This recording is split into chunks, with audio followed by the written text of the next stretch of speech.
podcast. So to set the scene for you, I am currently in Aspen.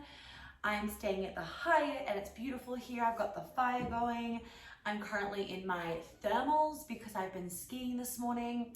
And I shared with you guys on my Instagram story a little situation where when I was driving to Aspen, my tire got not flat, but I had a warning come up on my car, like on the window thingy, and it's just me traveling with Jelly, saying like your back tire needs air. And of course I'm like, oh my God, like I've watched the tires being filled with air, but like I haven't done it. Actually, fuck that, I haven't watched it. I've sat in the car whilst on our ski trip to Switzerland. James fucking did the air thingy in the tires. I don't even know what it's called, but like I just sat in the car and like, I don't know what I was doing. I was doing something random in the car, like nothing helpful, right? Just that's my job. Don't be helpful, just be the vibe. Anyway, so this situation happened and of course I'm like, fuck, are you kidding me? But I didn't really worry about it because I was just like, oh, it's fine. I'll just find myself a man and he can do it. Like, I do not need to figure this out. Anyway, so I posted on my Instagram story how I just like went to a petrol station and I waited for a guy to come out of the shop thingy and go to his car near the air thing. And I just jumped out of the car and I was like, hey, are you able to fill my tires with air? I don't know how to do it. And like, yeah, can you do it for me? And he was so taken back. And I was kind of like, do you have time? Like, is that okay? And he was like, yeah, of course. Like, I'll do it for you. And it was just so interesting. Like, he was so taken back by me asking. And it was like, no woman had ever asked him before to do anything. So I posted it on my Instagram and I was basically just like, I don't need to worry about these things. I like to live my life in like an exhale. The feminine wants an exhale. So I wasn't gonna get myself worked up about it, and I was not gonna try and do it my fucking self because that would have ended in tears. Or like a fucking broken, like a whole dead tire because I would have really fucked it. I'm just gonna find myself a dude to do it. And of course it like made his day because he was like, he felt like a fucking man. He felt like a hero, and men like to feel like that, right? Of like, I've just like achieved something and I just helped this woman. And not only did he do one tire, he did all of them. And he had some like tool thing that you needed to like, he had some like tool thing that you needed to like do something with the tire pressure and like test the number, like some number comes up, I don't know. And he was like, do you know what number they're meant to be at or something like that? And I was like, no. And he like found the spot in my car where it says like what the pressure should be at or something or other, and went around and checked all the tires for me. So I was all good to go. And he was like, he checked the car. He's like, yep, you're all good. All the tires are strong. Like you're fine. Just if you get a warning in a few days time again, then you might have like a nail in your tire or something. And so you need to go get it fixed. And I'm like, cool, sweet, like, thank you. And it was just like a beautiful example, right, of just asking a man for help. And I don't internalize that shit. A lot of women will internalize it. It's like, but I gotta prove that I'm as good as a man. And I'm like, I don't want to fucking change a tire. Like, I don't want to change a tire. Like, I am not made to change a tire. I don't want to change a tire. I don't have to change a tire. Therefore, I'm not fucking doing it. I am not doing it. That is not my role. Anyway, and I had a beautiful response from one of you. And this literally has happened like an hour ago. And now I'm like recording this podcast because I was like, oh my God, I love this. So I'm sitting here, I'm writing my book and everything, writing the chapter on letting men lead, talking all about men, blah, blah, blah. The shit that I love talking about with all the man, woman, emasculation stuff. Anyway, and somebody sent a question in. Where's my phone? Oh, it's up there recording this. Someone sent a question in basically saying like, what if your man won't do this for you because he says things like, you need to learn how to do this yourself. Like, it's important that you know how to do it X, Y, and Z. Like, am I with the wrong man? And I was like, oh, dang, this is a fucking juicy question. So that is what we are jumping into today. So what if your man doesn't want to lead and tells you to learn things yourself? Now, before we even jump in, ladies, tomorrow, well, when you get there, so on Tuesday, March 23rd, we have 4 amazing men coming to do a panel for those of you that are in B11 and a Mother. It's all held online, but you guys get to ask questions and men are going to be answering it. So this is a once in a lifetime thing. I'm not going to be doing it again. If you are not already in B11 and a Mother, I cannot recommend joining it enough. Literally for the panel, and then you can go back and watch all of the recordings and everything from all the content that I filmed, and you get access to everything forever. So if I add extra modules in the future, you get access to it. I would highly recommend joining. Honestly, it's so healing to just hear men talk about these kind of things. It was one of the big catalysts in getting me into all this work, is when one of my ex-boyfriends, when he told me how sexy women, their feminine was, and I was like, oh, okay, I should probably like get on that train, and now I obviously am. So if you're not already in that, the link is going to be below. Make sure that you are in that, because it's so juicy and I would not miss out. Like, this program has helped so many women. You can see the testimonials on the website. Okay, so I've written a bunch of notes down so I did not miss anything. I was like making some lunch, writing at the same time. So firstly, a lot of men in today's society think that women want to do everything themselves, or they think that women want to be like fucking Miss Independent. I mean, you look at movies, you look at the media, you look at society, you look at social media, it's like, I don't even know, man, like, fuck this dude, fuck this dude, fuck this dude. And I'm like, Jesus effing Christ, right? Now, you know, we're in this, you know, unfortunately, many of you might have heard of this Sarah Everard, I think is her last name, situation. Really fucking tragic. And I would be lying if I said it didn't shake me. It did shake me. The Sarah Everard situation in Brixton in London, where she went missing and she was just walking home at 9 p.m, like nothing crazy, you know, in a town in London. And, you know, she didn't get home, and she was lost she was, you know, missing for a number of days, and they arrested a policeman and they found body parts near his house, and I have goosebumps. And I don't know yet whether they've confirmed that they're hers, but I think it's pretty fucking obvious that it probably is. And like, it just, I have goosebumps again. Like, it is a really scary situation. I'd be lying if I said that it didn't shake me, especially being a police officer. And it wasn't like she was like, you know, walking home at 3 a.m. And even if she was, like, it wasn't that she was doing anything crazy. It was just like a very normal situation. So, you know, and unfortunately that has then spurred another uproar on social media, like, fuck men kind of energy of like, all men are bad, like boys will be boys, like all this kind of stuff, where, you know, men are dangerous. And, you know, I understand, like, yeah, this man is dangerous, this police officer is fucking a danger, but it's damaging to our psyches, because it's damaging to our stories is what it is, to simplify it. It's damaging to our stories around men, because even if you're like, no, it's just that one guy, but you're constantly being exposed to this stuff about men being the devil, it will, you know, it will affect you subconsciously over time. And it does make you feel unsafe around men, whether you're consciously aware of it or unconsciously aware of it. And so there's constant exposure to these very demonizing statements and labels with men is causing men to feel really unsafe in today's society, especially when it comes to polarity and being and leading in a relationship, and, you know, chivalry and all that kind of stuff. And it's also making women, you know, not feel as safe around men, and as a result we are becoming control freaks, because it gives us this false sense of safety. It's a trauma response, but at the same time we're not happy with the men in our lives because they're not leading. This is what Be a Lover Not a Mother is all about. Anyway, so, you know, you look at the fucking media and it's just like, we can't rely on men, all men are bad, blah blah blah, like women need to just like stick together, fight for themselves, all that kind of stuff.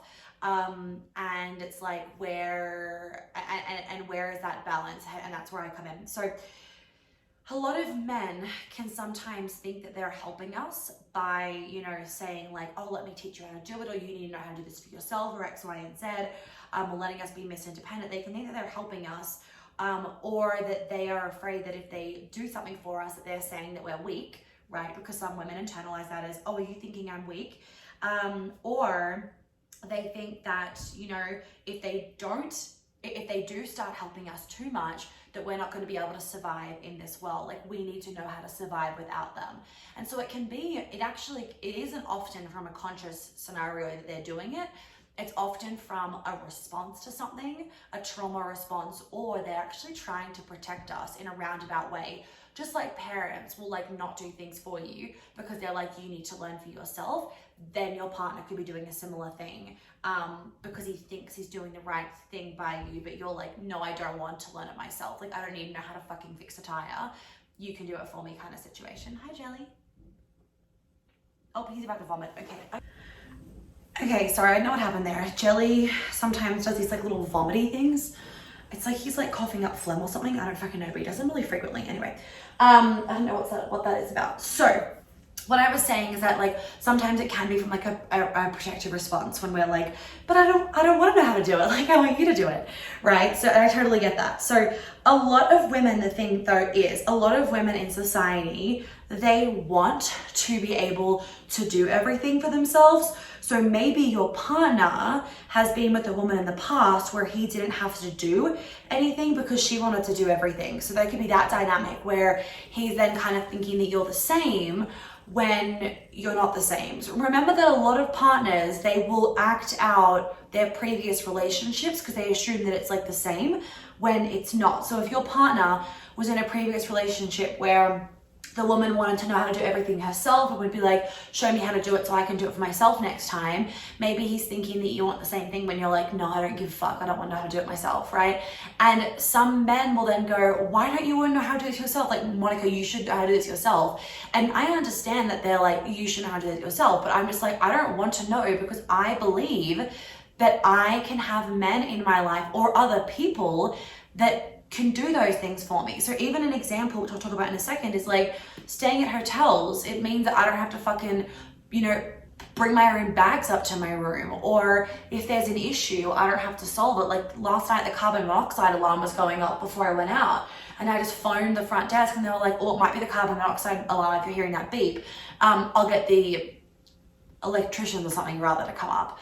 And it was just like, great, done. Because the feminine wants to live in an exhale. I don't give a fuck about a carbon monoxide alarm. Someone else can do that for me. And people can go, oh my God, but like, what if you're living by yourself? And I'm like, I was like, well, then I phoned someone else to fix it. Like my nervous system as a feminine being, and take this or leave it, right? But this is actually science.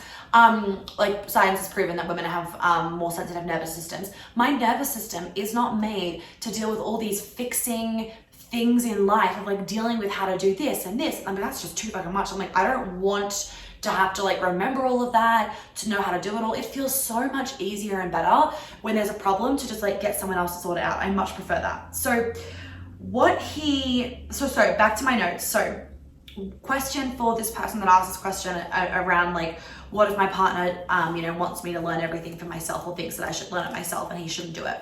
What does he think it means when you ask him for help or when he helps you? Because maybe he thinks it means that you would die if, your light bulb blew and he wasn't home. And you're like, I can survive 24 hours without it. So it could actually be that he's internalizing a situation that you're unaware of and you're like, why isn't he doing shit for me? And there can be so many dynamics to this. And the most common one is that so many men in society are like, but aren't you like an independent woman and you want to know how to do it yourself? And I'm like, no, right? Like, seriously, I'm like, no. When I meet a dude, like I make it fucking obvious from the get-go that I am so into gender roles and that I am not a fucking Miss Independent woman, because especially because one of you guys asked me this about keeping the polarity when like you earn a lot more money than your partner does. And this is that whole thing as in be a lover, not a mother. I am very, very good at the gender role thing, especially because once they figure out like, my business success, then I don't want them to kind of slap a label on me. And I don't slap a label on myself. I'm not insecure about it, but it's just a reality of people perceive you in a certain way. That's just a fucking reality. And that's fine. And so I really make sure that the men that are in my life are like, that's so interesting. Like, she really does like she's got a lot going for her, but she is just a very normal woman that enjoys being looked after. And I make that very obvious from the get-go. So they kind of know that as well. So maybe he thinks that he's doing you a disservice by not teaching you how to like do your own tire or whatever it is, right? Just like parents often will, not help us with our homework or not help us with something or rather because they want us to learn. It's not because they don't love us. It's actually because they're doing it from like a protective place. And so I wonder if your boyfriend is doing it from a bit of a protective place, because the thing is like, you're not wanting him to be your parent, which is really important. right? We don't want some child-parent dynamic. That's not the vibe that we're going for. So that's really important that you kind of figure out what it is that's happened, what he's making it mean if he is helping you, because he is making it mean something, and then he's like, oh, he is making it mean something, and he's like, oh, I don't want to do that, so therefore I won't help her, right? So I would just both get on the same page, because a lot of men and women in relationships can be on different pages, especially if the man is trying to, like, you know, be like supportive of women, like obviously duh, but like in a way where they're like, oh no, like she can do it herself, and you're like, I don't want to do it myself. Do you know what I mean? Like it's such a fine line these days between like supporting women and then not supporting their feminine desires, if that makes sense. There's a difference between just supporting women and supporting their feminine desires. I support women and I also support men, right? I don't think that women need more support than men. Does that make sense? We need a different kind, but I don't say that women, and this is in modern, this is in like first world countries, but I don't say that, do you know, that's what I mean? Like if I was in a different country, let's say for example, I was in like South Africa, like yeah, women's rights need fucking work, but I'm talking about modern society, like you're living in a first world country. Generally speaking, women need support, but men also need support. And the problem is with all this women support women stuff, I'm writing about this in my book, but the women support women, what's it called? I think it's just called Women Supporting Women, yeah.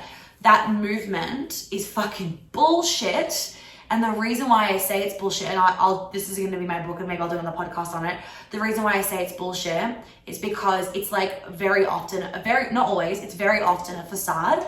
And there is so much bitchiness, sisterhood wounding, and like ripping down of women behind the scenes and jealousy. Hey baby, oh, you wanna say something for the podcast? Okay, thank you. If you're watching the YouTube video, Jelly's just come over to, he's licking the microphone or smelling it.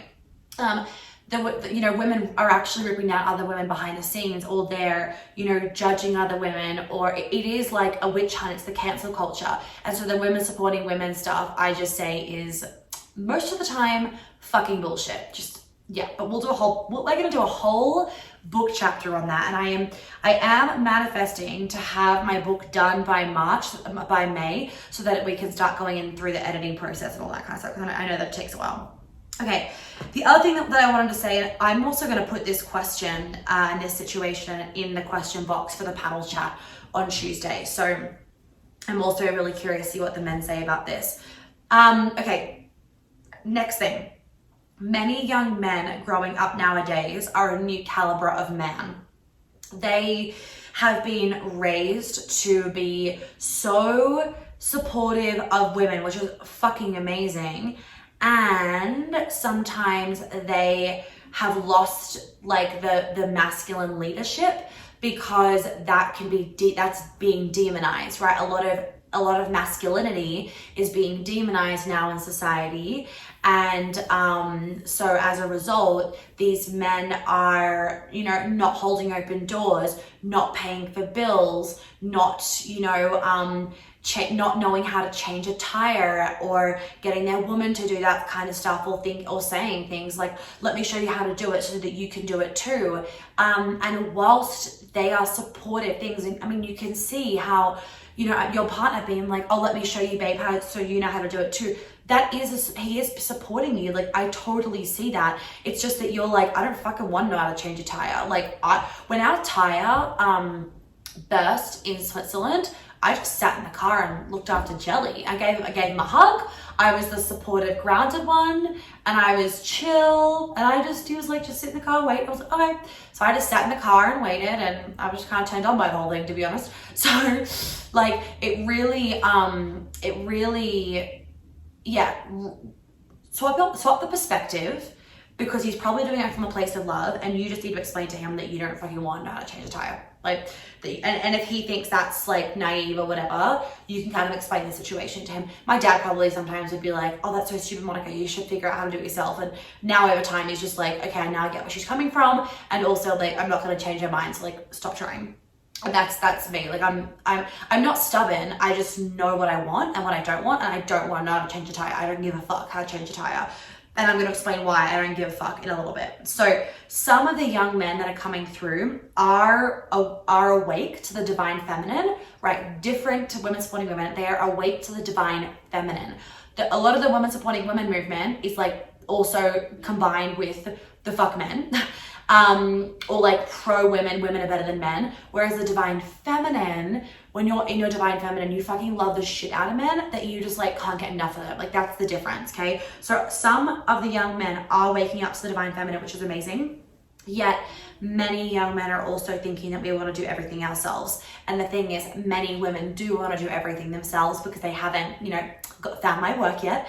And what I want you guys to understand though is those women that are wanting to do everything themselves, it's not coming from their core desire of being a feminine woman. It's coming from their head. It's coming from society's conditioning. It's coming from what other people have told them to do or what they should do, not their heart's truth, right? So people would say to me, like I was having a conversation with a new friend, when we were skiing. She was like, she's very new to all my work, and she was listening into a few things that I was doing the other day, and she was just so fascinated. And she was like, so wait, when you're skiing with with men, because I've been skiing with a bunch of men, I haven't been skiing with women, don't you like feel the need to like prove yourself, that kind of stuff? I'm like, no, I don't give a fuck. And they're like, and she was like, but don't you want to like, don't you want to show that like you're not weaker than them or anything? Like she was like, I'm always worried that like I don't want to seem weaker than them. And I'm like, I am weaker than them. I don't care. Like majority of the time I'm weaker than them. Like if you understand a heavy powder day, you understand heavy powder day. Like it is exhausting to a whole other level. Skiing on powder is fucking crazy. The exercise is out of control. Like your legs are full on. Like there's points where you can't even feel your legs because the muscles are just so exhausted, and you're like, anyway. So when we're skiing powder, like I would have to stop like a few times going down the runs because I'm just like, I'm gonna fall because I can't control my legs anymore. And the men can just like keep going a bit more. And then there's other times, for example, on pace or, in other situations where at other time where I was way in front of them, and they were like, can't fucking keep up with you. And it's just like a different, like on pace, my legs don't burn and I have the speed and the control and the technique to go really fast. But on powder, I could go really fast. My legs just honestly are so fried that I like have to stop myself. Anyway, point being is she was like, don't you feel the need to like prove that you're not as weak as them? And I'm like, no, I don't give a fuck. I am weaker than them, one. And I do not get validation from them. Like I validate myself. If they were like, oh, you're being a bit weak, I'd be like, just stick out your ass. Like I don't care kind of situation. Do you know what I mean? So a lot of women, they want to prove that they're as good as men, or they want to prove that they can change a tire. And the key thing is that it's like from a proving place, from an ego place. It isn't from like a soul desire place. And women aren't weaker than men. Like when I say that, I mean like broadly. I mean like when I'm saying like I am weaker than them, I mean like physically speaking, I am weaker, like 100%. My 30 kilogram suitcase, that shit is like so hard for me to carry, but for a man, it's not really a big deal, right? Like for example, like I don't want to carry big logs of wood for the fire. I got a splinter and it's still in my hand. Like I don't want to do that shit. Best because I just like that to me is like ew, but then for a man he's like yeah, right? Like it's not about that he's better or that he's worse, because then you could say, well, men are weaker when it comes to emotional intelligence, right? And like majority of the time men aren't as emotionally intelligent as women, and that doesn't mean he's weaker. It's just a difference. It's a difference in the superpowers, essentially, is what it is. So as my clients always experience, the more that you get into your feminine and have clear feminine boundaries, the more he will step up without you having to ask or try or like even show. So literally the more that you are in your feminine and that you release anything that's making you act from this like anxious feminine or this wounded feminine or wounded masculine, right? This like masculine armor, it will actually create more polarity, and it will help your man to just naturally step up and lead. Now, jumping back to I don't do anything a man should do when a man is around me, or what I want a man to do when a man is around me. So what I was saying before, like, I don't do things when a man's around. Like, I don't like to do things that a man could do when a man is around me. Now, obviously, when I'm traveling alone, there are some things that I just have to do myself, and that's fine. Like, I don't really care, right? But things that I will avoid doing, changing tires, clearing up. Like, a man can make me a drink, he can cook me dinner, he can carry my bags. Like, I don't want to do those things. If a man is with me, I'm not doing those things. Anything that can be done, so in that done energy, he will do. And then the being is my job. The manifesting, the vibes, the experience, right? So the music, like that's maybe about it. Like whatever else it is, right? I will do that stuff. But a lot of the doing he will do. Now, obviously there are times where like I'll cook dinner, X, Y, Z and clean up. But I love to do that when I want to. And also like if he's really tired and I get to kind of like support him and have that like warming, nurturing energy, then I love to like cook and clean up. But otherwise, if I'm tired, I don't want to do anything, right? If I'm tired, I'm never pushing myself to do anything because that doesn't feel like an exhalation for my feminine. Okay. The other thing also with all of this stuff, so I like to not be doing, I like to be being. And why this can sometimes be like a headbutt in your relationship if you're the same, is that we've also kind of like lost a bit of the father figure in society. And what I mean by that is that energy when men look after us, the protective energy, the energy of we are provided for, we are looked after, you know, he's got my back. It's kind of gone. The father figure energy is, in society is like gone astray, right? Many men are not sure how to provide and protect these days. And so that father energy has just kind of like lost itself, right? The mother energy is fucking here. So many women mother their boyfriends. That's why I've got the program Be a Lover, Not a Mother. So that's not good to constantly be mothering your boyfriend. But so many women on the other side are craving more of that father figure energy. And I thought of daddy wound.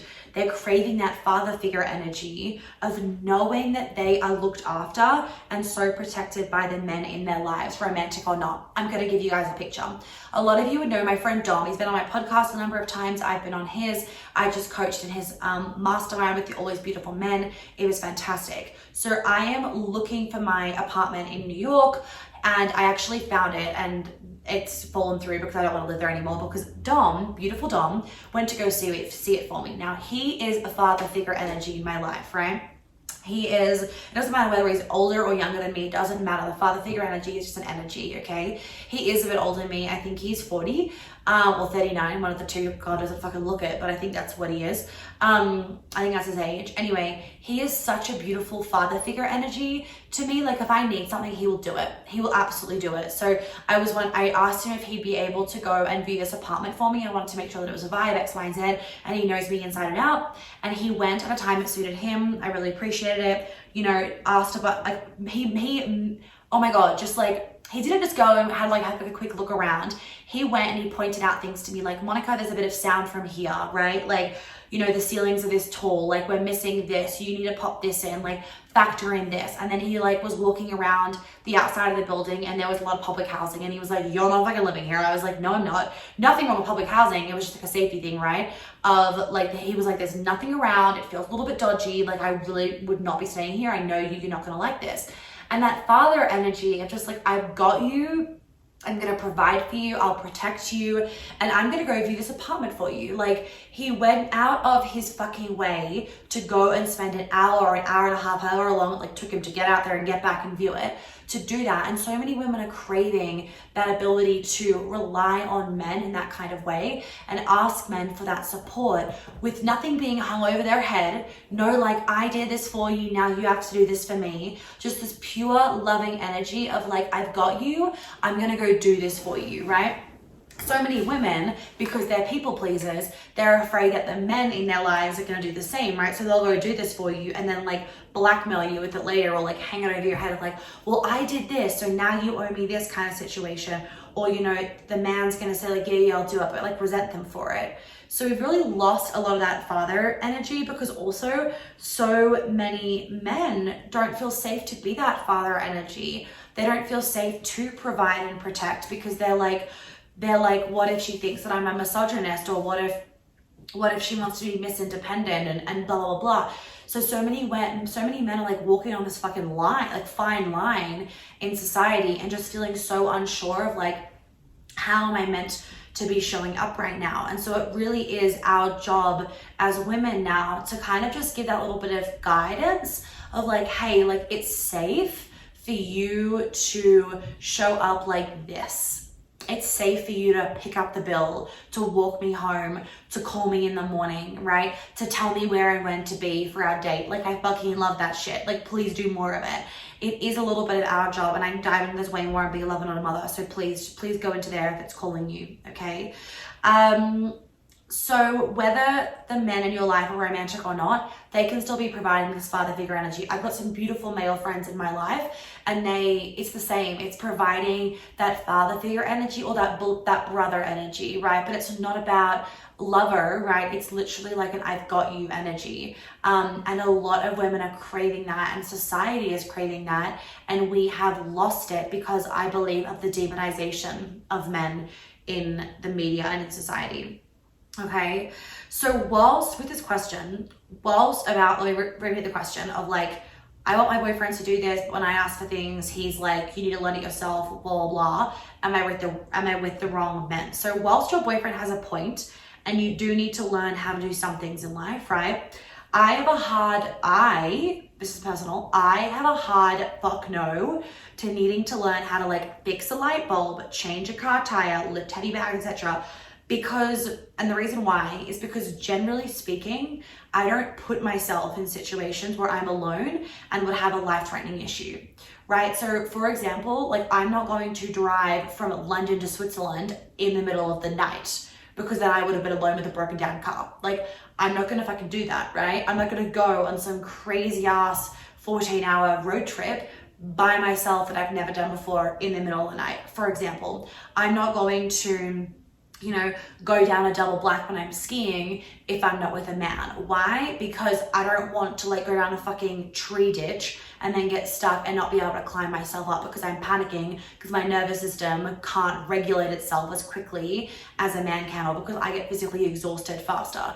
And I'm just not going to put myself in that situation. And it's not then of the argument of like, oh, well, you should be able to, you shouldn't have to worry about that, blah, blah. Like, I don't give a fuck that I'm worrying about it. Like, a lot of people just like, oh, we make shit mean something. We make up that, oh, you don't feel safe to do a double black. That's not like, when you're alone, that's not okay. Like, you should feel safe as a woman. This isn't about a woman. This is about me just not being a fucking idiot. Like, I'm not gonna go down a double black by myself if I'm not feeling like super confident about it. And I'm talking not just like a double black where a million people are going down. I'm talking about like, a double black through the trees on like a quiet day kind of situation. Like, I'm just not gonna do it. Like, I just don't want to do it, right? And if you want to do it, that's totally fine, right? But I don't put myself in situations where I'm alone and would have a life-threatening issue. I don't put myself in a situation where, I'm gonna drive a boat in the ocean and then get stuck on an island by myself. Like, I'm just not gonna do shit like that.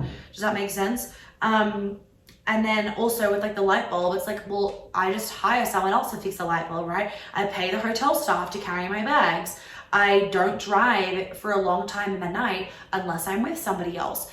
It's not that I'm having to protect myself in society for being a woman. It's literally just that I choose to not do these things because I don't want to have to do them. I don't want to fix a car tire. It doesn't feel good to my feminine. I don't want to do shit like that. But if I'm with a man and we broke down and he fucking did it, that shit turns me on. I will happily witness it, but I will not do it, right?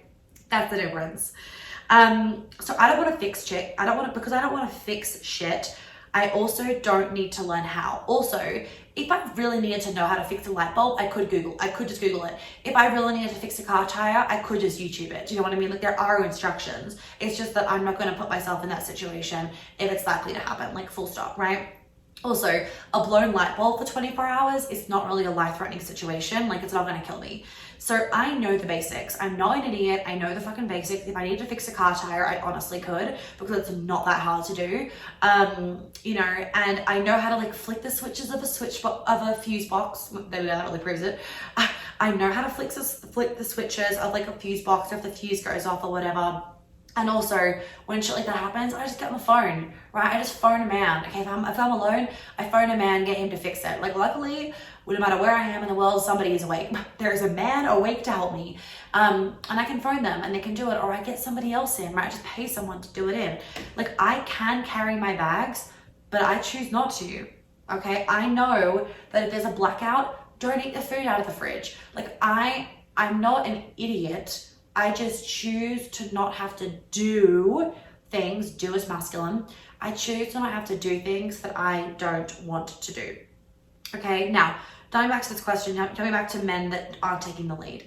If he's not used to taking the lead, then it may take him some time. So be patient. You know, as I teach and be a lover, not a mother, and I show you guys and everything, be patient with him. Use the examples of things to do, things to say, X, Y, and Z from be a lover, not a mother. And don't you start taking the lead, right? Stop telling him what to do. Stop emasculating him. Stop being his mother. Let him do things for you, right? The feminine wants to feel like life is an exhale, just one big, that's what the feminine wants to feel like, right? So anything that feels stressful or feels like that kind of energy, don't do it. Don't do it. I find men. I found the fucking man to fix my tire, right? You know, friends laugh at my life in a really good way, because even when I'm traveling alone with Jelly, right, I find men to carry my skis. I find men to make me dinner. I find men to buy me drinks. I find men to carry my bags. I find men to take me out to dinner. What did I say? Cook me dinner? Yeah. Or I had a friend over the other night and we needed ice, and I was like, I'll just go to the, I said I was on the phone to the downstairs, and they were like, oh, there's an ice machine in room whatever, like near where my hotel room is. And he was just like, oh, I do it. I'm like, sweet, right? Like, I just get men to do other things for me, and most importantly, I receive the offer. Okay? So when he's like, I'll get the ice, I'm like, thanks, right? I'm not gonna be like, no, I'll do it. Because even though it's 2 steps away, it's not about the 2 steps. It's about, he wants to do it, I'm gonna receive it. I don't have to go do it. Fucking fabulous, right? It's not me being lazy. It's me allowing myself to receive, okay? Cool. The next thing also, my dad sent me some email about trading, lol. I find men, because I am a magnet for those men that want to please women. I give off an aura of a very safe space for men, with fuck no judgment, absolutely no judgment. And as a result, the men that are attracted into my life, generally speaking, want to please men. I'm going to give you an example in a second. Now, if men don't want to please women, they're often a people pleaser, right? And you think, oh, but the people pleaser wants to please. No. They want to please for something in return, or with expectation, or with like resentment. So they don't want to just freely please. It's a people pleaser. Or if the men in your life don't want to please women or don't want to please you, they're in their super wounded masculine, they have expectations. So I'm going to give you guys a little bit of a story time, just so that you can also see like, okay, Monica isn't perfect. She doesn't only attract in like the most perfect men, okay? So I was skiing in Beaver Creek and I met some guys on a chairlift. I met this one guy, and let's change his name. Let's call him Andrew. That wasn't his name, but we'll call him Andrew.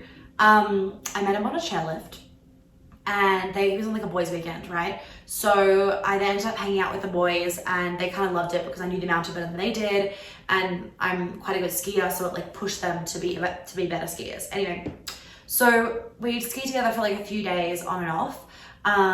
And they came over, we went skiing in Vail one day and whatnot. We filmed a bunch of stuff while we were there. And I'm gonna give you guys quite a bit of stories so that you can kind of like understand the different parts, and just so you can see like the human psychology of it. And actually it could be interesting for you guys to be like, wow, that's a really good pickup, so that you guys can apply it to your own life. So we went skiing in Vail, and at the end of the day, I was like, I went home, right? I went back to Beaver Creek, and then he texted me later, Andrew texted me later, saying something like, why didn't you have drinks with us if we were offended that you didn't want a beer with us? after skiing. And I said to him, I was like, oh, well, there wasn't an invitation. And he was like, well, it was implied. And I was like, well, there was no communication. Like, words can go a long way. You're on a boys trip. I don't think that is an implied BR. I don't want to crash a boys trip. Like, I didn't say this, but I was like, I'm just being fucking polite, you know what I mean? And there was no invitation. And so he was like, oh, we were offended that you didn't want to hang out with us. And I'm like, okay, well, next time you just need to invite me, right? So that's red flag number one. Oh, there was no feelings, by the way, for this dude. This is just friendship, like absolutely no feelings. So that was like red flag number one of like, okay, this dude doesn't know how to communicate, and like, it's like, it's getting, I've got energy of like expectations and people pleaser kind of already, right? Of like very unable to do anything slightly out of his comfort zone. Anyway, and so when I say I have a comfort zone, I mean like communication wise. Anyway, so they ended up coming to my house later that night at like 8:30 or something or other, because they were watching the videos that we filmed that day. And I was like, oh, I'm really tired, like I don't want to come over, like it's fine, you guys have your night. I didn't really give a fuck. Anyway, and I was just exhausted. And then they were like, can we come over to yours and like watch it and we can hang out for a bit? And I was like, sure, you guys can come over for 1 hour, and then I really need to go to bed. I'm so tired. Like when you texted me, I was literally like about to go upstairs and get ready for bed. And so I was like, yeah, that's fine. Anyway, so they came over and whatnot. Now, to put into context, I'm 24, they're 34, right? Now, I date normally 34-year-old dudes, so that's not a big deal for me, but I just want to put in context everything. There's 4 boys, 1 woman. Now, you guys know I'm pro-men, right? But I'm also like pro-read the fucking room. Firstly, they wanted to smoke weed, because weed's legal here, on the balcony. And I was a bit like, at first I was like, no. And you guys know I have no problem drawing boundaries. I was like, no, like I don't want the house to smell like weed, and like you can't smoke here. It's like a no smoking thing. And they kind of like talked themselves out of it, and were like, oh, it's not a big deal, like we're gonna be outside, blah, blah, blah. And I mean, I could have drawn a harder boundary, to be honest, but I was like, okay, like it's outside, like whatever. I'm sure you're allowed to smoke outside. I just hadn't really read the book or anything, but I was like, don't fucking bring it in here, and I don't want to smell like weed. And so they sat outside and were smoking, that's fine. And then they brought wine over, they poured me a glass of wine. I didn't really want any, but I was like, whatever. Like I just accepted it, but I wasn't really gonna drink it. I don't give it to peer pressure. Anyway, and they were like peer pressuring me to drink my wine because I'm young, and I was like, I don't want to drink it. Like I don't really like wine. I get really bad hangovers from wine. Like thank you, but no thank you. Like I want to be fresh for tomorrow's skiing, because we were getting a massive dump of powder that night. And they kept just kind of like, you know, having digs at me about it, X, Y, and Z. And I was just like, oh, wow. I was like, you know what it was, ladies, unfortunately? I was like, these are unfortunately the men that, that women talk badly about. Like they're not doing a good job, like showing really beautiful male qualities, put it that way. I will say though, one of them, we were like walking around Vale, and we were carrying our skis, trying to get from like one section to another, and we were walking upstairs, and one of the guys did say like, do you want me to carry your skis for you? And I was like, yes, please. So I did really appreciate that, I will say. Anyway, so that was that night, and then I kept asking them, I kind of kept being like, okay, like one more video and I need you guys to go, or like, can you turn the volume down? I don't want to disturb the neighbors, blah, blah, blah. And they just like kept pushing the boundaries, and I was getting pretty fucking pissed. And it was one of those situations where it was like, because they weren't honoring my boundaries, it was like, that was where that story can come in from women of like, I'm being a psycho. When you're not being a psycho, you're wanting your boundaries on it, right? Anyway, and so I feel like my microphone's gonna be a bit fuzzy on this because I'm talking too loudly. Okay, that's better. Anyway, they did eventually leave. They did clean up. I will say they did clean up. They were very, very grateful for letting me come over, because I was staying in a much nicer place than they were, blah, blah, blah. They did take me out to dinner like a few nights later. That's all fine. This so then 3 of the boys, they leave, and it's just Andrew, the one that I met in the beginning. And he wanted to ski. So on Monday, they had to check out on Monday, and he wanted to ski Monday because he got more powder, but he had a meeting in the evening, and then was gonna drive back to Glenwood Springs. Glenwood Springs, is that what it's called? Yeah, Glenwood Springs. But it was meant to be snowing, and so he didn't want to drive in the snow. And I said, like you can stay at mine if you want. Anyway, and I thought he was the tamest out of the bunch, right? That's why I was like, you can stay in mine. Any of the others, I wouldn't have said it. And I got a 4-bedroom house, so I was like, you can stay in one of the other bedrooms. I wouldn't even know that you're here, kind of situation. And he was like, are you sure? And I was like, yeah, of course. Like, I've got clients in the afternoon. I'm busy, but like, you do you. It's not a big deal. Blah, blah, blah. So on Monday, he was skiing and then came home later, and he texted me saying like, hey, I'm gonna make tacos for dinner. Like, least I can do, etc. And I'm like, amazing, thank you. Okay, fast forward. So I've done clients the whole day, the whole afternoon. I've skied in the morning, come home, and then I've had like 4 clients, something or other. And then a guy that I met on, and a different guy that I met on the chairlift, he asked me out for a drink that night, and I wanted to go out for a drink. So I just told Adrian, and he had this call anyway, and I basically said to him, I was like, hey, after dinner, are you cool if I just go for a drink with a friend? And he was like, yeah, that's fine. It's fine out. Now remember, it's his responsibility to say, no, it's not fine if it wasn't fine, okay? Anyway, so, or him to be like, oh, I was kind of hoping that we could have a night together, blah, blah, blah. Do you know what I mean? Like, it's not my responsibility to know that. Anyway, he cooks dinner, and let me just say, it wasn't like he cooked me spaghetti bolognese or just like random tacos. He cooked wild tuna tacos, buffalo and chicken tacos, 2 different types of guacamole. I didn't know that was a thing. 2 different types of guacamole, and like this whole amazing dinner, which I was so grateful for. And anyone that knows me, and any men listening, you, like Ben always say, you are so good at being so appreciative. Like, I am not just like, thanks. I'm like, I am so genuinely, deeply grateful towards men when they do things for me. Anyway, so he cooked me dinner, and I was like really grateful. And I said to him, I was like, I just love having men that look after me in my life. Like, thank you. I've missed this the past 2 weeks. And yeah, it was like on the barbecue, whatever, doing all the things. So I then come down, we have dinner, and I went out for drinks afterwards. And I want to say, he like made the biggest fucking mess, but I was like, whatever, like, you cook dinner, you want to cook dinner, you can cook dinner. I went out for drinks, blah, blah, and he ended up leaving that night. And I actually thought maybe he was a bit pissy that I went out for drinks, or he was a bit jealous because he might have picked up that it was a dude, whatever. But I was like, there was nothing between us, like 100%. Like, if he thought there was a connection, like, there was no connection. Anyway, and so, like, no vibe. Anyway, and so I texted him that night again, being like, I appreciate you cooking me dinner so much. Like, thank you so much. Hope you have a good trip back. Like, I might see you in Aspen. Didn't hear from him a few days, that's fine, whatever. I was like, okay, I think he's a little bit annoyed that I went out for drinks. He might be a bit upset, like maybe he thought there was something there, but I was 100%